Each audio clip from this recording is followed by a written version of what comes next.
2, Meet Dave of 1. Delusions of Grandeur, actor, producer, and director of films like Tales of the Forgotten.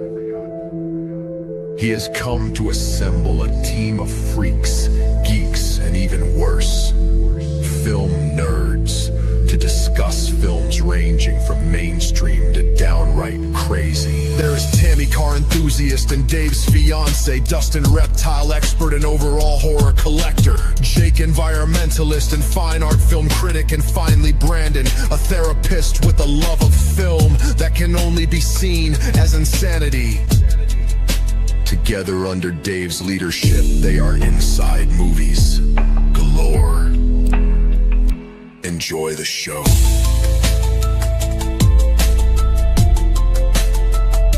Enjoy the show.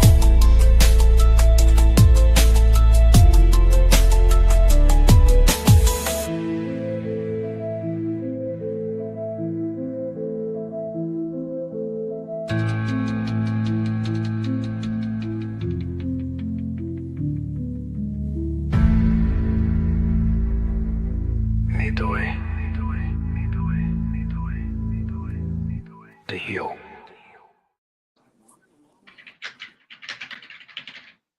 Hello, ladies and gentlemen, and welcome back to another exciting film journey here on Delusions of Grandeur. I am one of your hosts, but today my fiance Tammy has decided to choose a movie that will blow you out of the water. You're gonna need a bigger channel. So, Tammy, why don't you tell us what movie you had us watch? I had us watch Jaws. And Jaws is a film that was filmed in 1975, directed by Steven Spielberg, and it almost didn't happen. There was so much that supposedly went wrong with this movie. The shark stopped working. There were days where they couldn't even film it, and I know Robert Shaw was typically drunk like every single day, and from what I understand, he was hard to get along with to all the actors on board.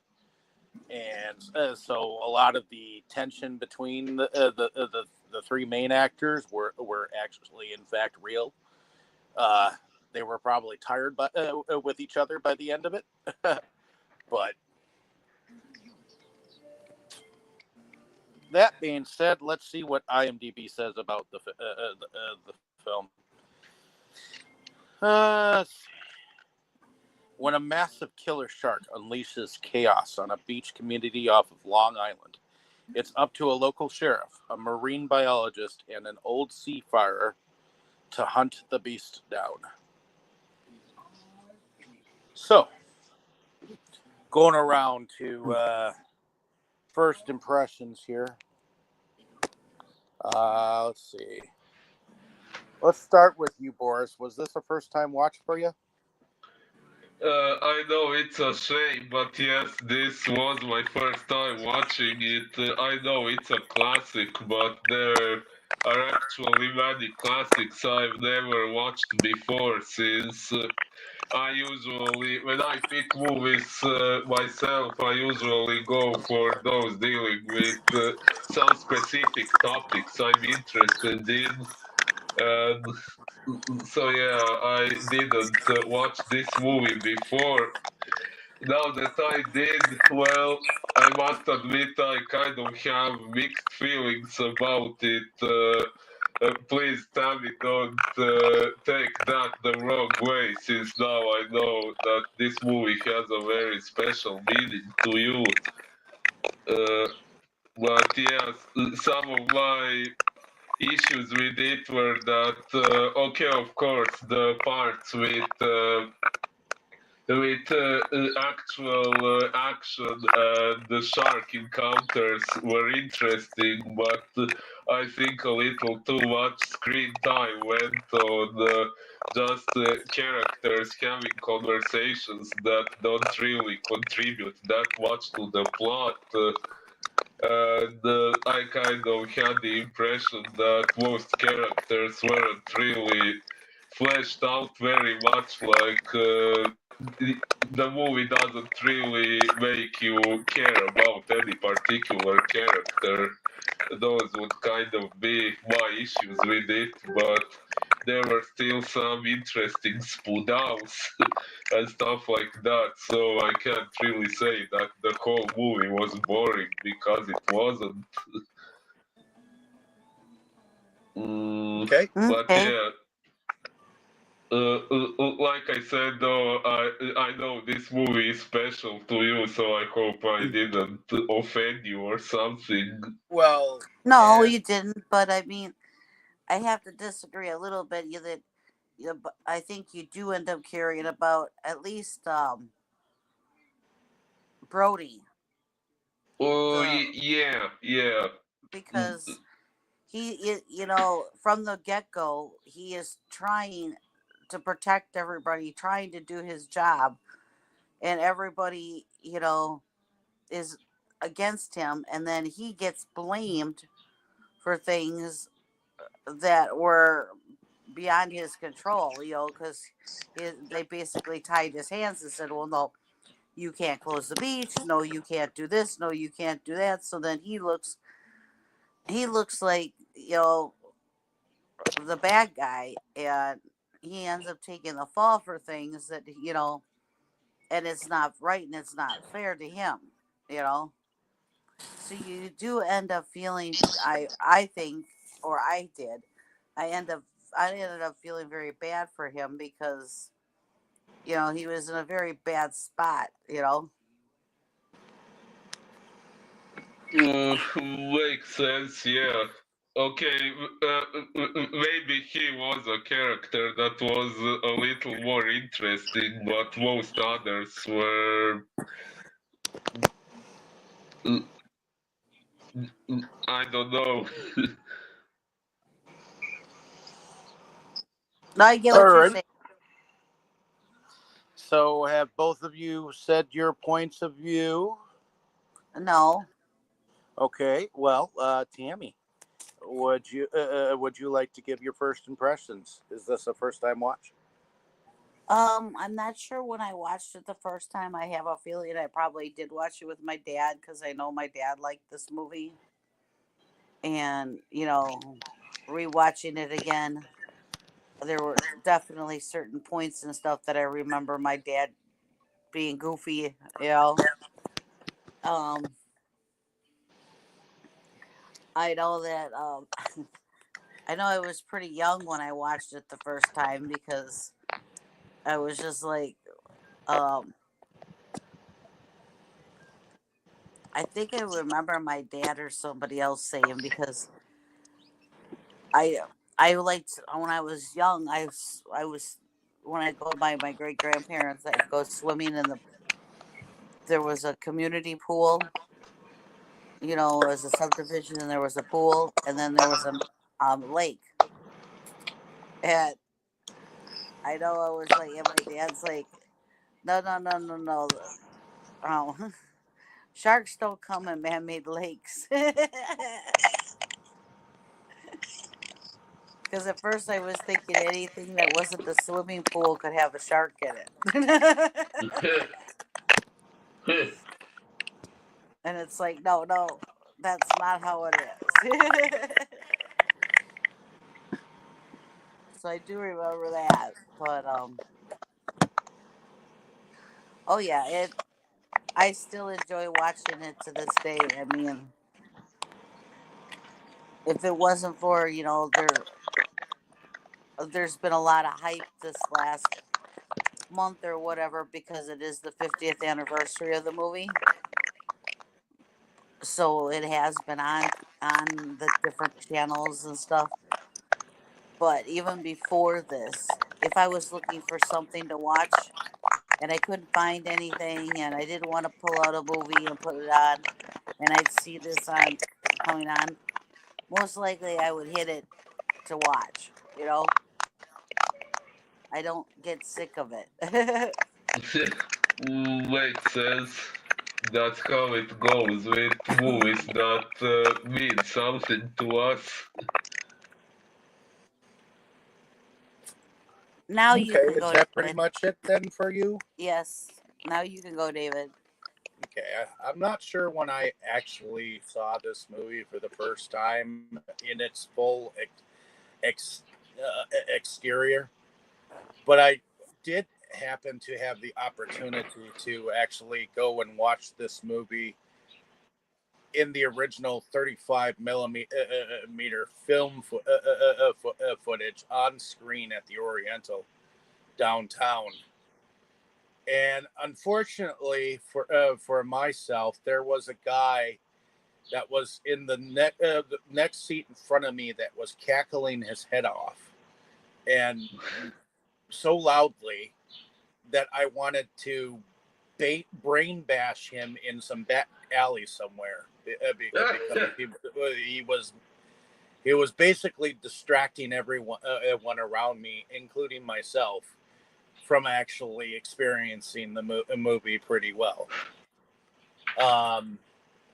But I decided to be, you know, silent and try to enjoy the movie as well as I could. That being said, I have seen this movie in bits and pieces over time. I do know that this is the best shark movie out there. Um, I, I, I don't want to be rude to you, Boris, but the characters that needed to be fleshed out were fleshed out as much as they could be. For the extent of the movie, I mean, you've got a marine biologist, you got a old seafaring shark dude that kind of has a hankering for killing sharks, and you've got the sheriff who's just trying to keep the peace. Those are your main characters, and then you've got the obstructing mayor who doesn't know how to run a town without causing chaos. All the mayor cares about is money. All the mayor cares about is money. He wants the beaches open. So does the town. Even when the first killings happen, they still want the beaches to be open. Right. And that's much of the townsfolk, because this is where they make their money. Most of the people in town actually have storefronts on the beach. So this is a beachfront town where they make money by the tourists. So that is all story. That's something you go in knowing, you know. And the other couple of people that I think are fleshed out a little bit are Brody's family. He does have a wife who does care for him, and a son. Two sons. Two sons. One older, one younger, and they have pretty much just moved here. You know, he's Yeah, he's in this one you don't see that much of the sons, but he does have two sons. you get right away that he is a new sheriff to this town. In fact, even the mayor ends up telling him, "Hey, when the first thing happens and whatnot, he's pretty darn sure it was a shark attack. He's about to close the beach, and the mayor's like, you have only remember, you have only been. You can't really do anything. You can't be sheriff without us telling you what to do. Basically, that's what they were kind of telling him. You can't. You can only do so much as sheriff, But you got to let everything come by us first, and we got to decide amongst our members of the community before you can even do anything. So, I know that I've enjoyed this movie. It's good story wise. It shows how stupid people are, and it shows how much this corrupt mayor is willing to sacrifice for the top dollar. Not only is it about that, but it's also about a monster of a shark that even the most experienced shark person is scared to shit about it, especially towards the end. I mean, and we'll get there. So, I enjoy it. It's the shark movie that every other shark movie after this all look up to as the grandfather movie of all shark movies. That is something that you have to understand, and it is also one of the I believe it is one of the number one monster movies that people say first that scared the shit out of them in horror films. It is the movie that most people go to and be like, that's the movie. That's the movie that you got to top. If you can't top that, then you're not anything in film business. This movie broke grounds on all sides and all fences. I mean, it was the film that every filmmaker said to themselves, I wanted to make that. So, that being said, that's when the phrase "don't go in the water" started. Yep. I mean, on a funny note, though, my kitty cat that passed away, David used to have fun with her and do that with his hand underneath like a blanket or a sheet, like he was coming towards her.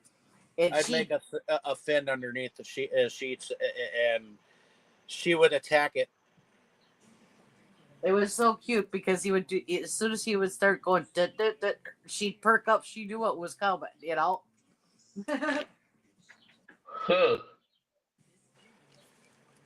So I know it makes number one on a lot of people's lists, especially here in the States. I know you didn't see it until now, but yeah, that's why they were doing such a big thing this month so far. That because of its 50th anniversary, there was stuff about it everywhere, and like David said too, it was not expected to be what it was. No. And we know that there's been other movies that have fallen in that category. Night of the Living Dead was not expected to do what it did. Well, it wasn't expected to be a hit. That's for sure. Right. Yeah. And because of all the things that was happening on set, whatever they basically said everything that went wrong in a shark movie behind the set went wrong, and yet somehow we made it survive. So, to me, there's been a few movies like that. Oh, great! I can't. My brain fart. Hannibal, not Hannibal, but Silence of the Lambs. Silence of the Lambs is another good one. They didn't have a very big budget and everything, and they did not expect that movie to take off like it did. So, that's another one that a lot of things went wrong on the set. They had a small budget, and that movie just took off. So definitely. some of the movies that have been that have had low budgets and had everything go wrong while they were trying to do it have ended up being some of the most memorable movies ever. You know, because Yep. like Night of the Living Dead is the one that basically all zombie movies are kind of like based off of. You know, Yeah. and it's like everybody. I think just about everybody has seen and heard, or at least heard of Silence of the Lambs, or they know at least about Hannibal. You know. Well, they knew It's about Hannibal even before that and Maneater, but in any case, but you know not to the extreme that um, Silence of the Lambs made but of you, the you character. know what I'm saying though. It's like it's amazing that some of these movies that have been the most memorable and whatever have had the hardest beginnings. You know, Yep, and this is definitely one of them. yep. I mean, they had a shark, a mechanical shark that they put on a crane. That was they were able to stick underneath the water, but then they had the water elements too because it was salt water. The salt water was ending up eating at the mechanical pieces and parts of the shark and the rubber of the shark. So there were days where the shark just wouldn't work because they had to fix the pieces. There was a moment where the shark ended up dropping to the bottom of Nantucket Sound, and they were like, "Oh shit, Plus, we you may got to not actually have any film career in our near future if this doesn't right itself, if this doesn't fix itself." You plus you know, got to take into consideration you cannot predict what water. You cannot predict what water is going to do. You cannot predict what the weather is going to do. So they had to deal with all of that too. elements. Yes, it's any director will tell you any movie that you're dealing with outside and especially with water is difficult because you can't predict it if you're inside a building and you have a closed set, things are going to go what's going to go on. you know And you can't. I learned something this time around that I didn't know about the movie before. The original writer of the novel ended up playing a cameo part as a news reporter on the beach. So um, and that was something that I didn't know happened. You know, so. And for some reason, I always seem to remember the part where the guy's leg gets sunk to the bottom of the ocean. Oh yes. Pull down. But in any Major pull case, down. the other thing that I always seem to think is a little funny is the fact that the whole thing takes place in Amity, which is right near Long Island, New York. What other horror movie takes place near Amity? Uh, Amityville. Amityville Horror. Yes, Oh, that franchise nice. was on Long Island, on Amityville, or in Amityville. So to me, It seems like some of the horror or monster writers or whatever seem to like over there because look at Stephen King does a lot of stuff based in Maine. well, yeah, You know, so And what about cameras with demons that demand blood? well, that's a totally different story and has nothing to do with sharks. But uh, so let's get into the plot then now. So we have okay. So the film begins with a couple who are sitting by a campfire near the beach, and she completely runs off. They're teasing each other. She strips naked. You can see her titties bouncing in the wind. And she goes into the water expecting him to follow. And of course, he tells her, "No, I'm not drunk." And yet he like falls backwards drunkenly. And while she's out there swimming, she gets attacked underneath, and you see her being swung this way and that way and this way and that way violently. Well, at first she bobs up and down like a frickin' bobber on a fishing line, you know. But of course she gets herself to that light thing, and then she tries to swim out a little bit, and then she's pulled under after she screams a little bit more. That whole beginning scene, especially when, and Steven Spielberg, if you go into the making of, he said he specifically did not. I mean, he did. He went about this movie where he wanted to film a shark movie without you seeing the shark. Because what is more scary if something is attacking you and you don't even see it, especially on screen? Hmm.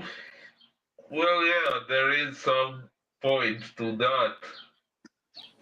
Well, Oh, what he wanted to do is he didn't want the actual attacks to be seen. You know, you'd see the blood and you'd see this or you'd see that, but you didn't actually see the shark ripping somebody apart. You know, he wanted to leave that for the imagination. You know. well, yeah. Yeah, well, we did see some blood at least. Well, and this initial attack was not seen by anyone else, but her body ended up being found on the beach with crabs all over it and shit in her. And according to the medical examiner, it was in fact a shark attack. But then the mayor convinced the guy to write it up as something different. But then, of course, you've got the attack the next day, where the people are on the beach and the kid gets attacked. But there again, you don't see the shark. You see the kid and just blood spurting up, and he's struggling in the water. And then, of course, then he's gone. You know, he's become the chow. Now, He's become the chow. And then, of course, you got the mother screaming along the beach, "Where's my son? Where's my son?" And, of course, to all intents and purposes, she's been told, a totally different story. And I'm sure it's the mayor who probably told her that Mayor Brody kept the beaches open or whatnot, even though he's telling Brody, "Oh, she's wrong," and he's like, of course she's right, you know, because uh, he was forced to keep the beaches open thanks to our lovely mayor and his top fucking dollar that he wants to make. and I have to say one thing about that scene. I actually found it quite an interesting coincidence that you, Tammy, chose a movie containing a scene with a woman in a black veil after what we discussed last time. Well, I see why you're amused, but at the same time, it's unfair to Chief Brody to be Mm, what is it, chastised about the death of her son oh when yes, he was yes. initially trying to close the beaches. It's your It stupid mayor it that was. got in the way. Yes, it was unfair, although I'm sorry, but that beach slap was just hilarious to watch, even though it was technically wrong. Yeah. And then, of course, you got uh, you got the moment where I believe that this is one where the mayor actually coaxes all these people, coaxes this older couple, to get into the water and asking him why isn't he in the water. Like, seriously, you gotta force people into the beach, you know? Well, that's the couple that he was trying to get in the water, and he was wanting them to set an example Yep. that it was okay. But the water, it was okay to go. There was nothing to be afraid of. And He and figured yet if you got all everybody saw, these. he figured if everybody saw them go into the water because they were some big to do in town, then the rest of the people would follow. You Yep. know. And also, he knew that there were all these Coast Guard boats and helicopters all over the place, and the marine biologists, they were all looking for the shark. Well, these stupid ass teenager kids decided to go out and scare people with their own cardboard fin. I hope those kids, in reality, if it was a real situation, that they got their asses beat, because that's no laughing matter. To scare people Well, when from there's actually been some real deaths, you know. well, okay, I can see why some people might not find it a laughing matter, but as a neutral observer, I kind of can't help finding it funny. Well, it was a little funny, but not by much. I mean, uh, these people are scared shitless about sharks and whatnot, and these boys decide to call wolf. So, What we and that, skipped over a little bit is after the after the lady or the girl gets attacked, and then the child gets attacked. Um, there's this town meeting, and um, this that's right. Quint That's when we meet Quint offers for the first time. offers to take care of the shark. You know, he says how much it's going to cost and everything, and he leaves it up to everybody. And basically, Yep. they totally dismiss him and decide they're going to go. All the townspeople decide they're going to go hunt the shark on their own. Yep. And there's a $3,000 reward out, and they even joke about it a little bit. So, is the reward going to be in cash or checks? So they joke a little bit about it, but I love Quint's introduction, because he grates his nails across chalkboard just to get everyone's attention. And Oh yeah. his amount that he gave them was 10 grand, and he'll take care of it all, because he's confident in his ability to capture the shark. And he'll do it. But both Brody and the marine biologist know he's going to need some help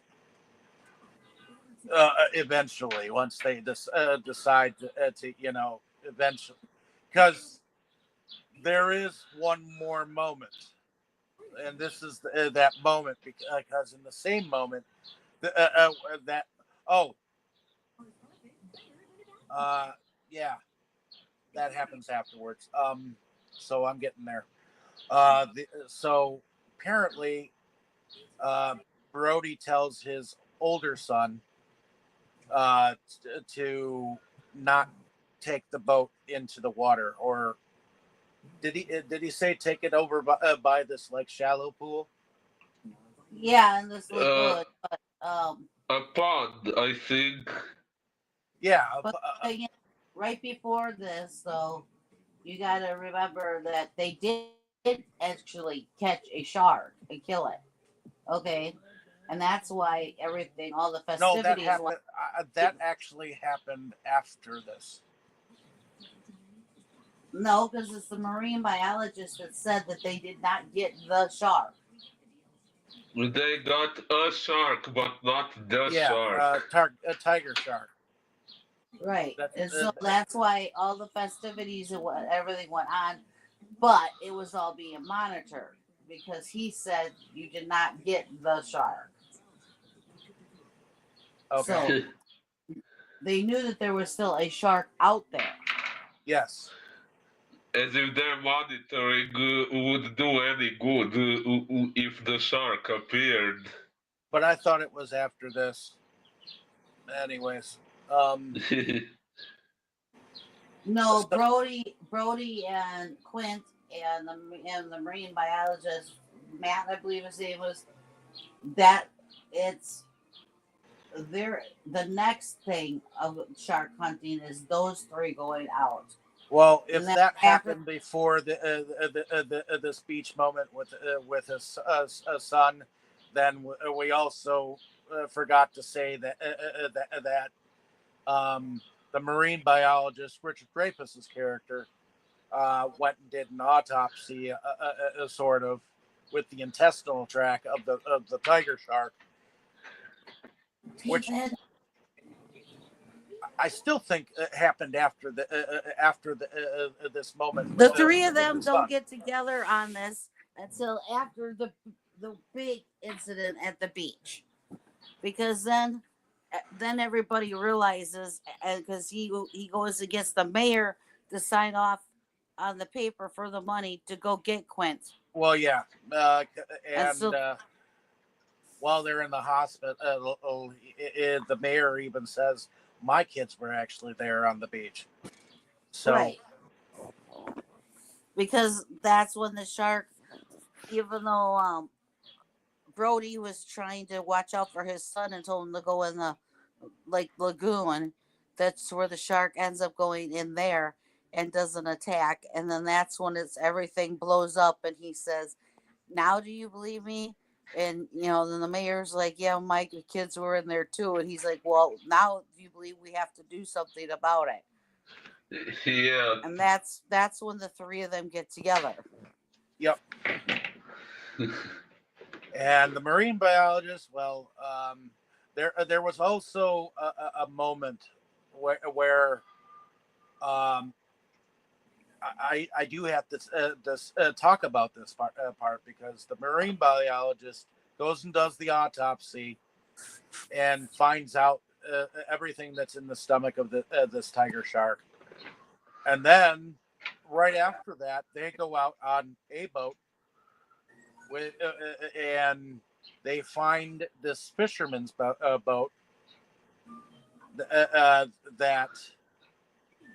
that they want to figure out what happened, and he goes and jumps in the water and is assaulted by seeing his head pop into the hole in the boat, which Oh yeah, that scene kind of confused me. Whose head was that? the fisherman's the dude who owned the boat that he went to go check out. Ah, well, spoon down. In fact, that particular scene we learned in the making of Steven Spielberg thought that the moment with the boat was not completely finished, so he went and spent $3,000 just reshooting to just have that scene, which was an extra scare. Which he's glad that he did that because the reaction that people gave after that scene was in it was something. So, but in any case, We're starting to see a little bit right now, though, that this is not your typical shark. This is a rogue shark. He's out on his own, and he will keep hunting, and he will keep staying in the area as long as there is something for him to hunt. That's what rogue sharks do. But this shark, even the marine biologist, is saying this is not necessarily how sharks act, you know. So we're already seeing there's something a little bit different with this one. yep. And there are even things that he asked Quinn about. Have you ever seen a shark do that? He's like, nah. But oh yes, there's gonna be more than once that question comes up. Have you ever seen a shark do that? Have you ever seen a shark do that? but so there is definitely something to the whole character of Quint, where he rubs Richard Dreyfuss the wrong way several times with the way he acts towards him. And to be fair and honest, from what I've heard, Quint was an asshole on set. Plus, he was extremely drunk on set, from what I understand. And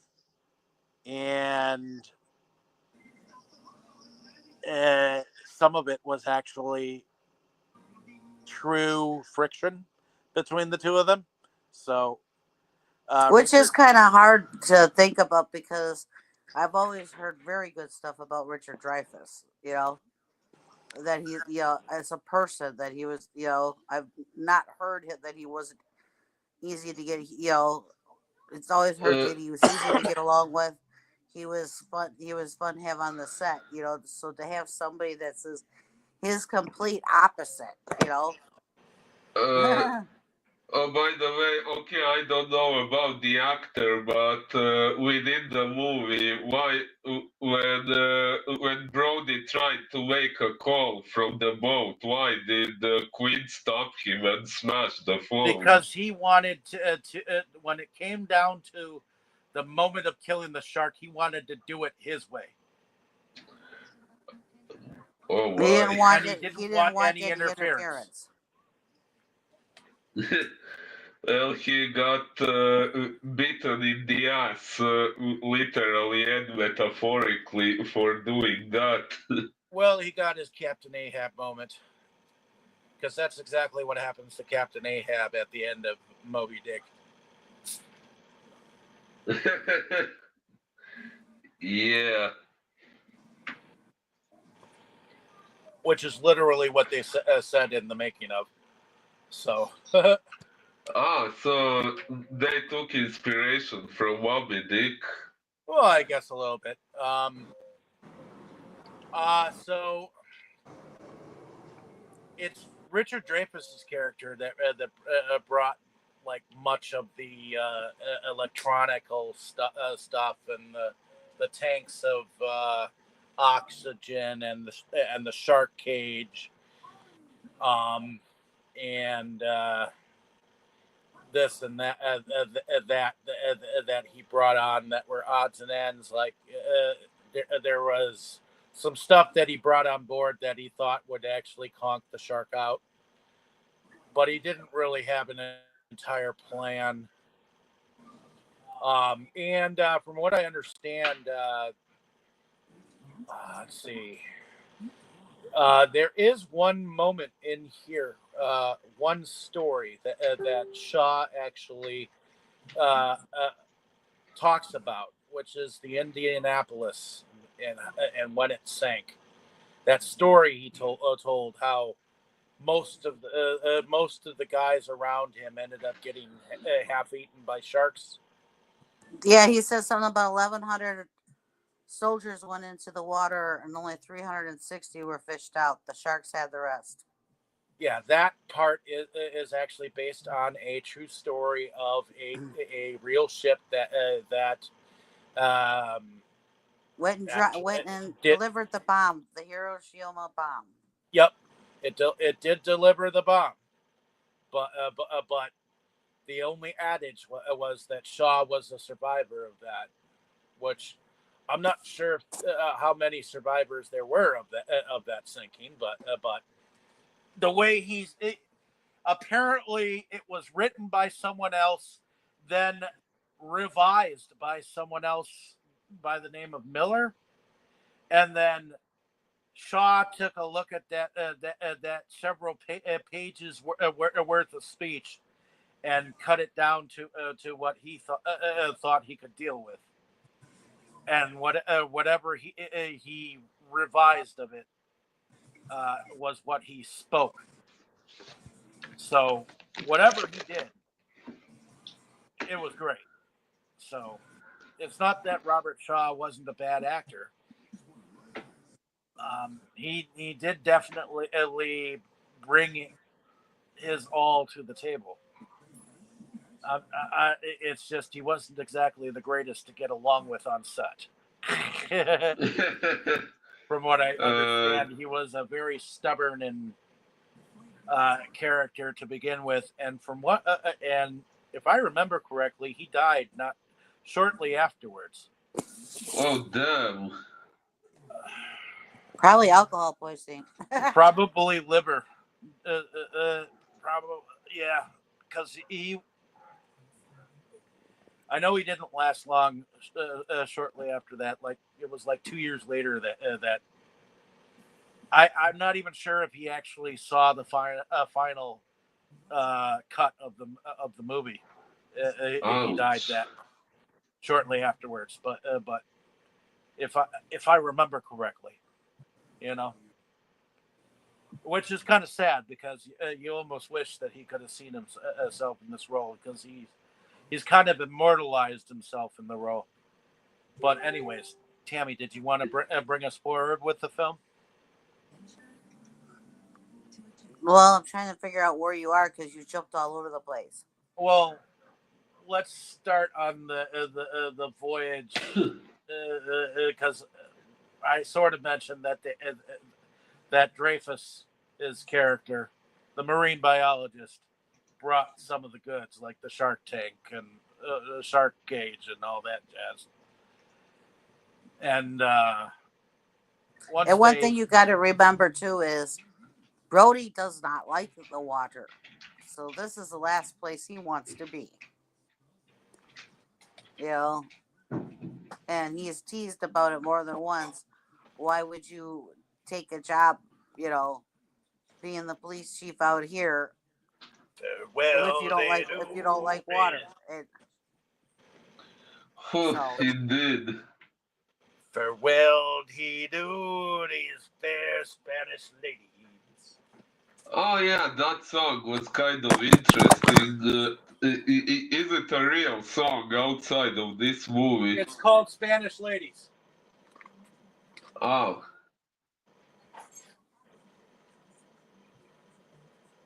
cool. but yeah, the three of them do set out and Brody's they're you know throwing what do they call it now? The pieces of meat and all that stuff, trying to attract the shark.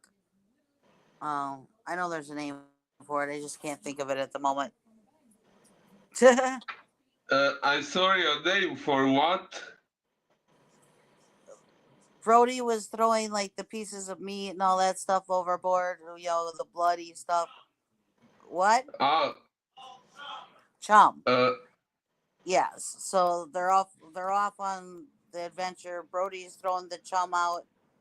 Um, Quid is getting It's us. basically bits and pieces of fish Right, and Quinn's set up in his chair and got the line out, and Matt, the biologist, is running the boat. You know, so they're on their adventure, and he hooks something, and Matt's trying to tell him that's not it. It's not it. And as they're trying to get that figured out or whatever, they go, it's not the shark, and then they go back to their own little posts, and but Quint goes inside the inside part of the boat, and Brody's back shoveling the chum and turns around, and there's the shark. He gets to see really up close and personal for a moment. And he goes Spoon in and down. tells Quint, "You're gonna need a bigger boat." Which was It's one totally improv on set. So the writer and director went with that. and that is one of the biggest sayings that people remember from this movie. You're gonna need a bigger boat. Oh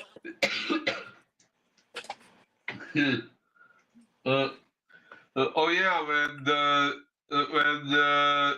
there was all the cracking and the water started to get through, and there was that moment of fire and all that, I thought the boat was going to spoon out completely at that point. It was definitely a possibility, but I loved that entire moment that they were starting to sing that "Show me the way to go home. I'm tired and I want to go to bed." See, that's where you're also seeing that this is not your typical shark. You've seen it a little bit before this because he attacked that other boat, the other fisherman's boat. But the way he is going, the shark is actually going after them. You know, and he's trying to destroy the boat and stuff. This isn't what sharks normally do. You know. No, Definitely. this shark is definitely misbehaving, not behaving like a normal great white. And he's a major spoodower. Well, he's a monster. He is now king of the sea and showing his true reign. Oh yeah. But anyways, continue, my dear. Well, like I said, they've had their basically first encounter.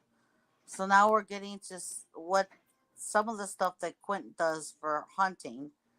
So they actually attach a barrel to the shark as a way to keep track of them and make it harder. Well, it's not just to keep track of them, but it also supposedly sucks them back. Supposedly keeps them near the surface. Closer to the surface. But then when they're below the surface, the barrel is supposed to stay above, so you know where they are. You know, and they realize that one barrel is not going to do it with this shark, so they attach another one, and this is where it comes that nice little thing comes in, because Quint is telling everybody that that the shark can't dive with two barrels. He can, but that is not that very useful. And when the shark does dive with the two barrels, here's that question again: have you ever seen a shark do that before? Yep. No. We've run into that question a few times now, because this shark is not following what sharks do. Yep. He is certainly not. And finally, I think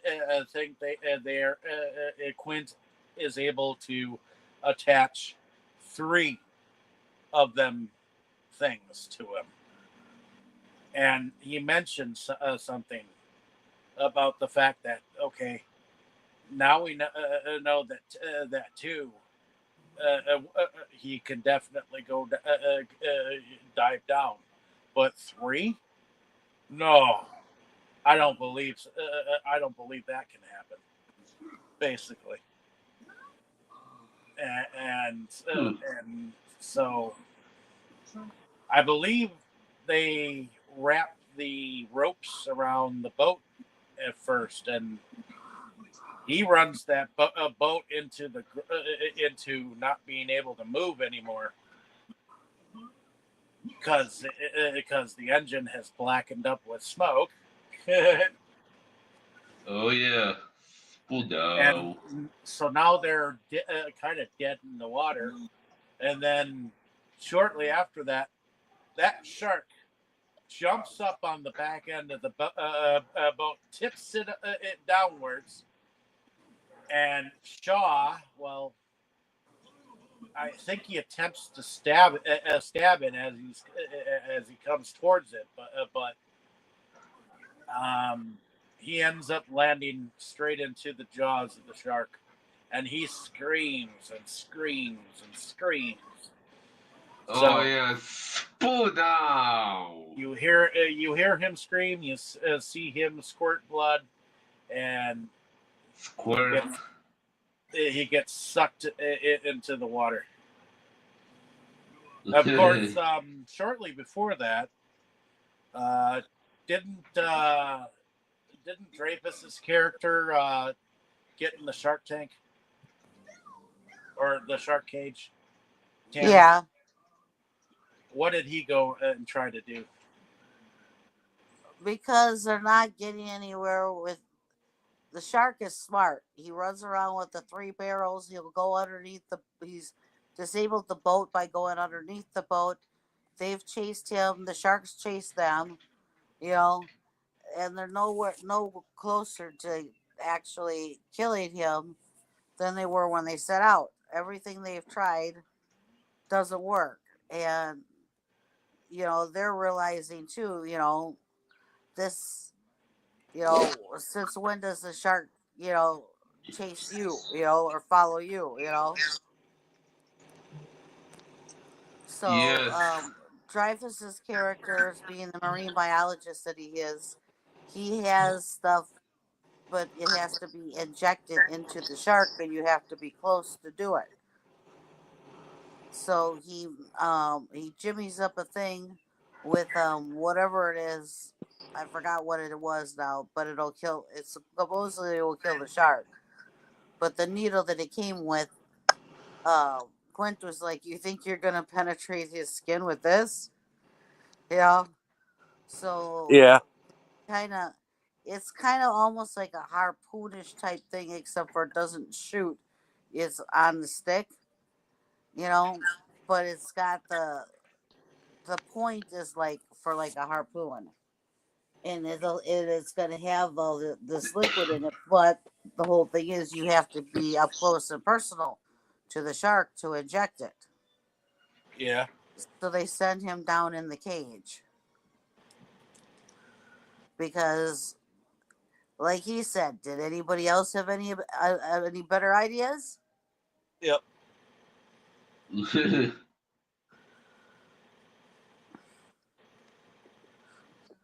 So Indeed. it doesn't take long before the shark realizes he is there and comes after him. And we learn that there's little bits of underneath the water because Dreyfuss wasn't available for the underwater scenes. Apparently, there were some Australian stunt actors that were shooting some stuff underneath the water with sharks, and a diver in a suit, and so there's a little bit of shots from there. There's another little bit of shooting, like he got the expression in the eyes of another guy, who is not Richard Dreyfuss either.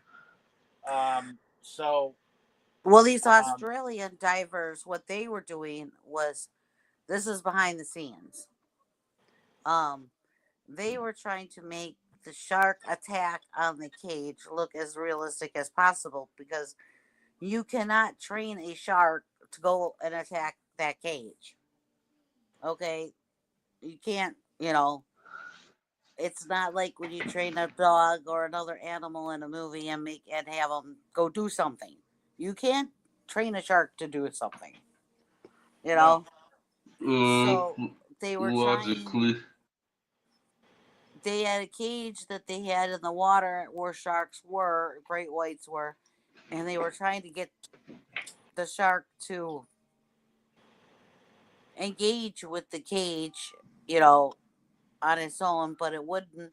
Eventually, it got curious enough that it got caught up in the cage.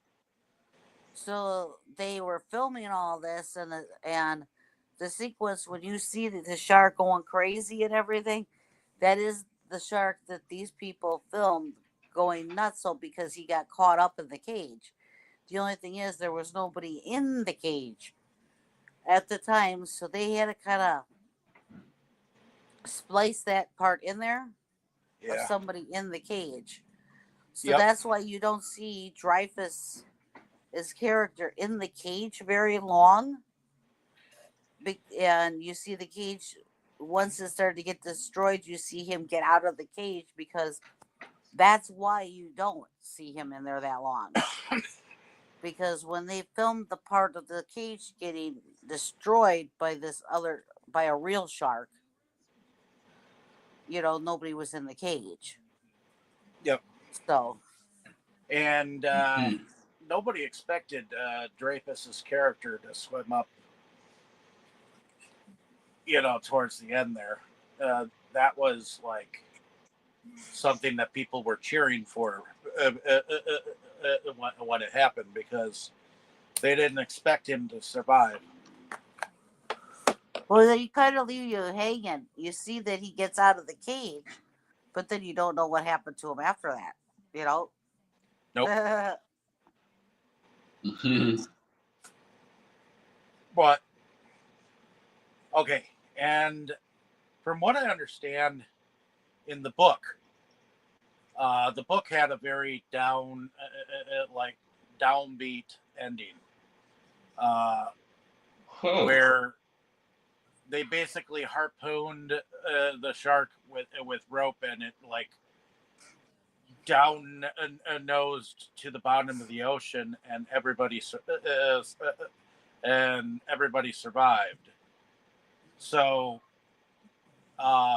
when he went to Peter Benchley, who was the writer of the novel, and told him exactly what ending that he suggests, he's like, "No fucking way!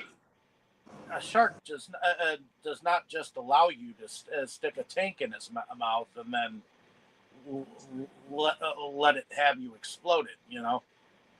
So uh, uh, and Stephen was like, "It's gonna happen."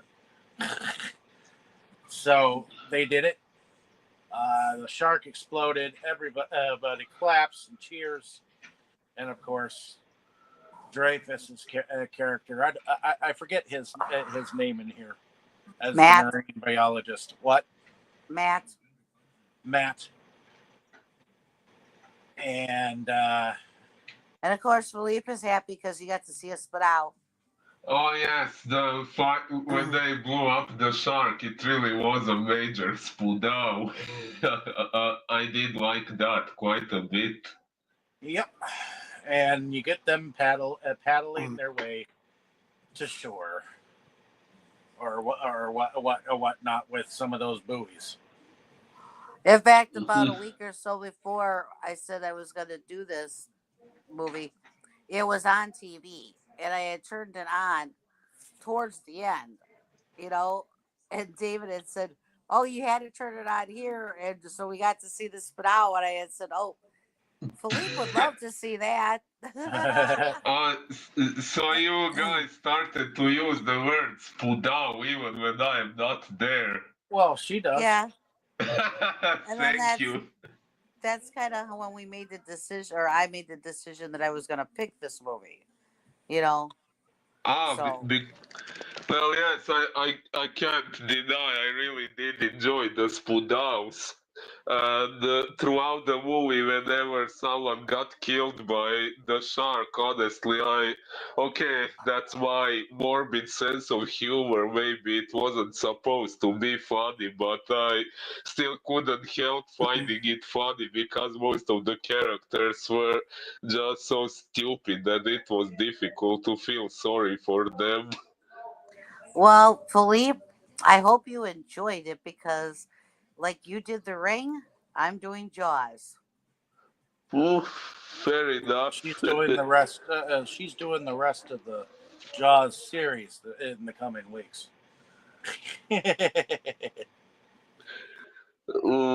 Fair enough. I'm okay with that. How many movies are there? Well, Technically, there's four. Technically, there's five, but there's only really four in the franchise. And, and how come the fifth one is not considered a part of the franchise? well, it isn't. It isn't. There's a lot of people who, uh, well, Vinegar Syndrome ended up putting out Jaws 5, otherwise known as Cruel Jaws. And they ended up having to take it off their shelves because of some copyright issue.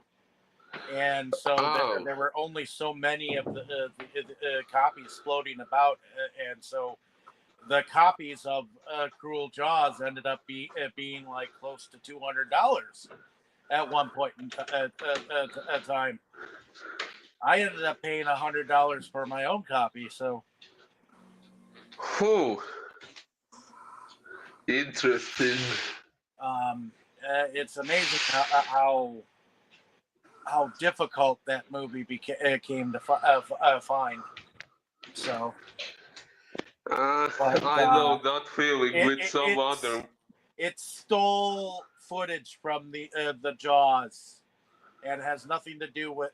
Well, it does have sharks in it and whatnot, but it famously stole footage from Jaws. So technically, it is and isn't. Fair But enough. at the end of everything, now that you know some of the background route and behind the scenes of the film, what did y'all think about production? I'm going to go with you, Boris. Do you still have the same thoughts? Well, when it comes to special effects and those things, I think it was actually quite good, especially for that time period when I imagine the CGI was not so easy to do like nowadays. There When is it no comes CGI in this movie. yeah, for that it definitely deserves respect, and I was not disproving that even at the beginning. Like I said, my issue was a little more with the writing than with the production, Like, because like I said, there what were more? What more did you want? What did you think was missing? maybe more action, less scenes with just talk that didn't really contribute much to the plot.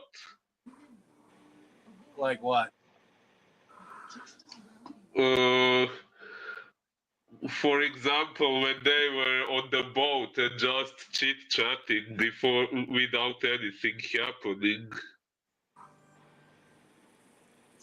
Well, you got to show how they were getting along on the boat.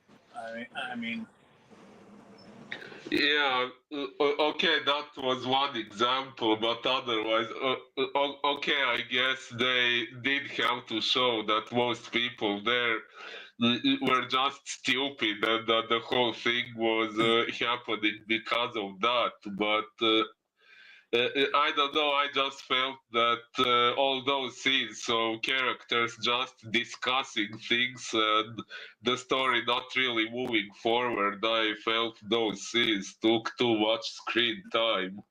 mm, But that may be just me. I'm sorry. well, I get what they were doing. I mean, throughout that talking period before the shark hit the boat, they were sharing bite marks and this and that, like out trying to outshine each other with the marks that they have from different animals or whatnot. I thought that was amusing. Well, to some extent, That's what people on ships do. They're like, I got this on the island, on the island that I was shipwrecked and marooned on. And I was wrapping my sea turtles around. Suddenly, I got bit by a jellyfish. You know, things of that nature. You know, swapping stories is what men do. Especially yeah. if you have marks on your body that are not normal. True. So, well, I got that scar in this fight or whatnot. So, but in any case, uh, so you thought the production overall was Yes, yes, I'd say the production was very good. okay? What about you, Tammy? I thought the production was really good, especially if you have a chance to see the behind the scenes and everything that this crew went through to actually make this movie and all the problems they had to overcome and everything, especially with the shark, which is basically the main character, you know, um, with the shark. And um, you figure back in the 70s, this they had to do all of this for real. You know, they couldn't go and put like we do, like they do with the now, they couldn't make a computerized shark, on the Yeah, Oh, screen like yes.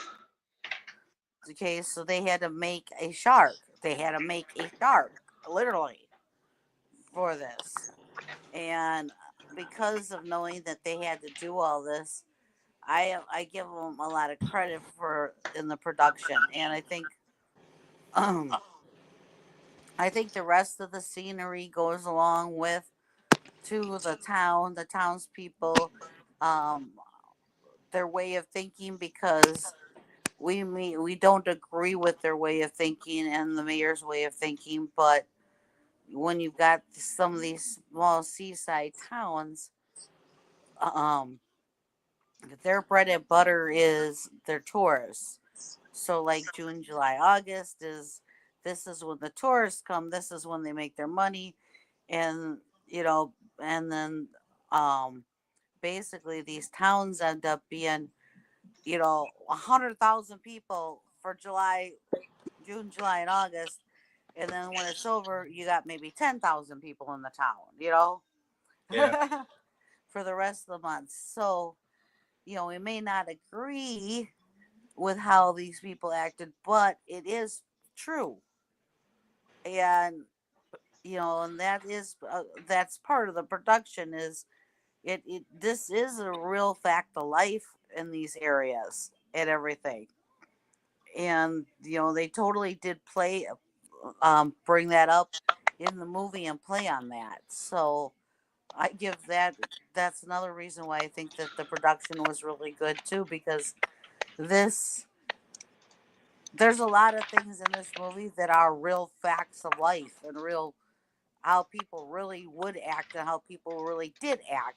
You know, People would it's act really fucking stupid, no matter who right, you are. You and could be the they smartest wouldn't person in the world, and you probably would say, "Oh, I won't ever act like that."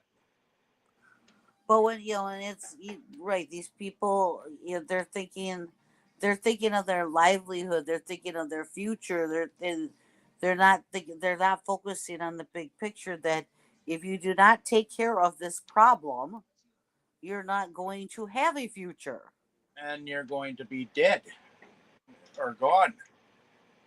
or nobody's ever going to come to this town again unless it's Yep, taken care of. You know, which means you won't have your livelihood. So yes, I think they did a really good thing on production overall, because this,